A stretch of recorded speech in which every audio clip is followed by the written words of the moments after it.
Digidin, salve galera do Aula D, canal, projeto, proposta revolucionária, né, da gratuidade do conhecimento para emancipação profissional, para emancipação intelectual, para o alcance dos objetivos da galera aí que quer o vestibular, que quer o Enem e de outros sonhos aí, né, outros projetos.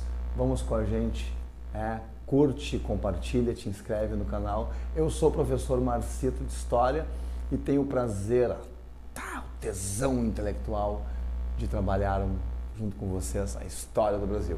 A gente está no primeiro reinado, dentro do período imperial do Brasil Império, segundo momento da história do Brasil.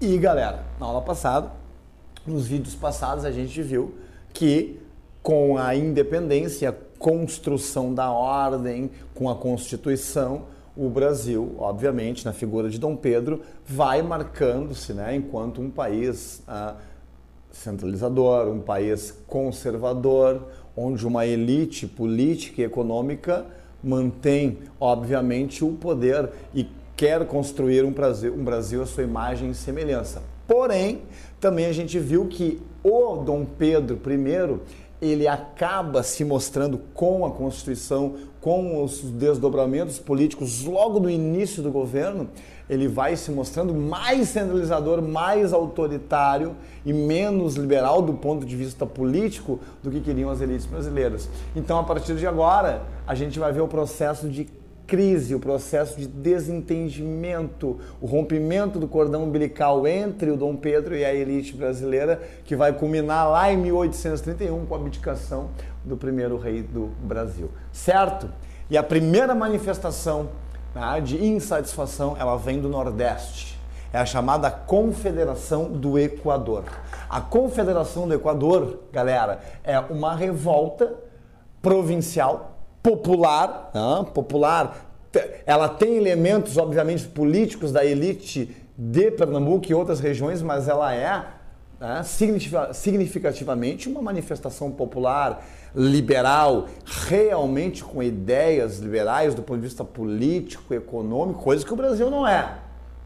Se a gente fizer um paralelo com a ideia de liberalismo da Europa, por exemplo, como os ideais da Revolução Francesa, por aí, essa galera aqui está mais afinada com isso, não com a ideia conservadora de um liberalismo bem original que é o nosso brasileiro, que mantém muitos privilégios. A Confederação do Equador, ela é assim chamada porque vai envolver Pernambuco e, em associação, outras províncias aqui, como a Paraíba, o Ceará e o Rio Grande do Norte. Houve o convite para outras regiões para isso, mas quem vai apoiar, quem vai entrar na guerra aí, são essas regiões. Regiões que dentro do mapa vão estar dentro da chamada linha do Equador, por isso a Confederação do Equador. Antes de mais nada, um termo aí técnico, tá? O conceito de confederação, resumidamente falando, ele diferente do termo federação, o termo confederação envolve o quê?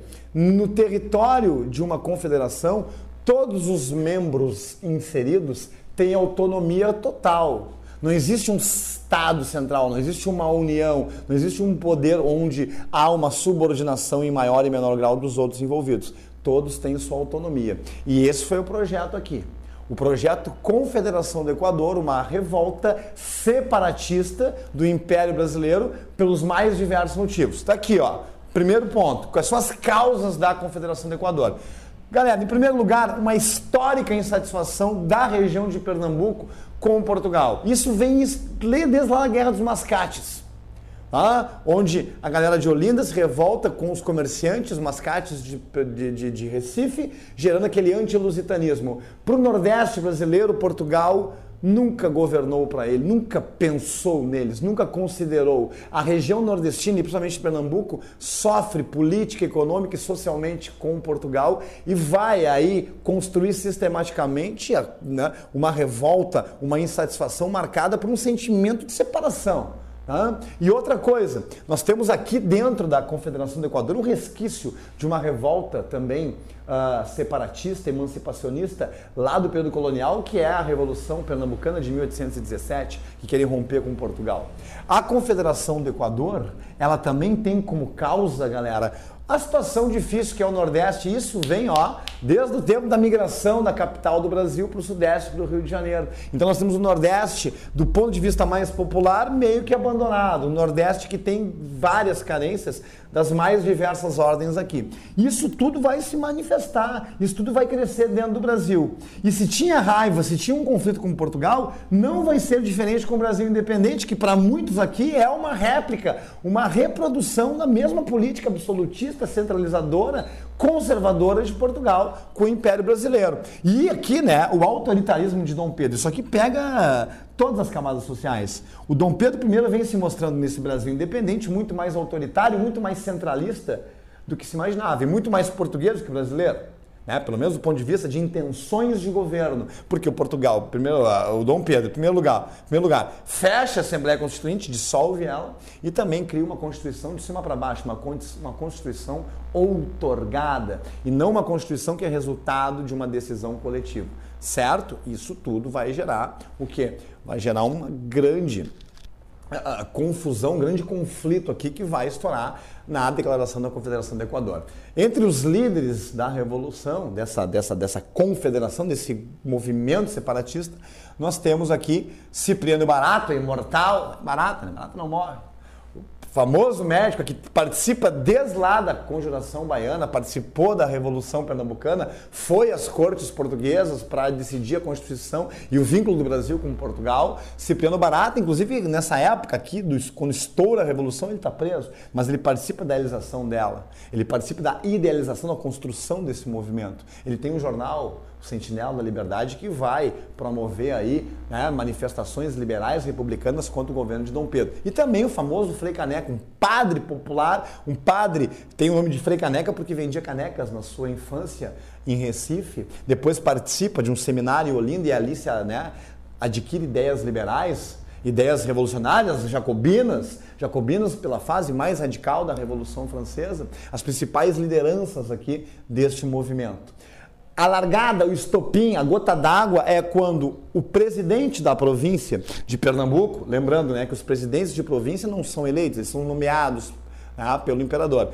O presidente da província nomeado não é aceito pela população. A população mantém o então presidente da província, Manuel Paz de Andrade, e não aceita o indicado pelo governo, nomeado Francisco Paes Barreto. E aí já se declara independente, declara em confederação no dia 3 de julho de 1824, né, tendo a adesão de outras províncias do Nordeste ali, Paraíba, Ceará e Rio Grande do Norte. Então vai ter um movimento heterogêneo, tem pessoas da elite liberais contra o centralismo de Dom Pedro, contra essa política centrada no Rio de Janeiro, e também setores populares, mestiços, ex-escravos, a população. Inclusive, aqui uma coisa interessante e não novidade para a gente no mundo.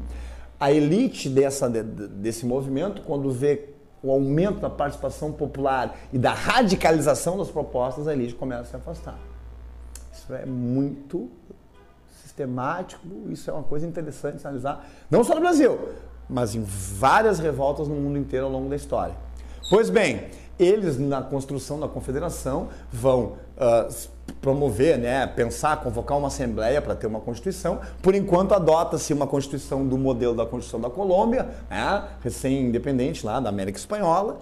E o que vai acontecer? Vai tumultuar o Brasil, a notícia vai chegar no Império, obviamente, no centro do país, e o governo começa a contra-atacar essa gurizada aí, essa galera revoltosa, realmente liberal, realmente republicana, que queria um Brasil de fato independente. Aí vai declarar a região, né, da Confederação do Equador afastada do Império Brasileiro.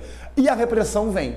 A repressão vem a cavalo, a partir de setembro a partir de agosto já de 1824, há a reação do governo, que vai se utilizar novamente de mercenários. O Brasil não tem um exército organizado ainda, estruturado. A utilização de mercenários e também do famoso brigadeiro Francisco de Lima e Silva para coordenar a repressão. Muita gente vai morrer, Frei Caneca será executado nesse momento. Nós temos aí, turma, galera do Aula D, uma repressão, uma violência para conter uma revolta que ela é popular, mas ela também marca a insubordinação, a insatisfação de um governo autoritário. E o que vai acontecer? Dom Pedro, então, com mercenários e o brigadeiro Lima e Silva, pai do futuro Duque de Caxias.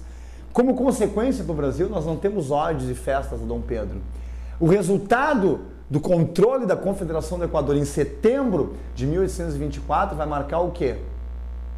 A consolidação da crise do Dom Pedro, da insatisfação das pessoas com o imperador. Porque vai se gastar dinheiro, vai se gastar material humano, vai se usar a força dentro do Brasil para matar brasileiros. O Dom Pedro I, cada vez visto mais como autoritário e português, vinculado aos portugueses, vai utilizar, né, os recursos brasileiros, do dinheiro brasileiro, para contratar mercenários para matar brasileiros. Isso começa a pipocar. Não tem mais sossego. E a partir do próximo vídeo, é só crise. É o gradual processo e sistemático processo de desentendimento de Dom Pedro com a política nacional e a sua posterior abdicação. Até o próximo vídeo. Beijo do Marcito. Tá quente.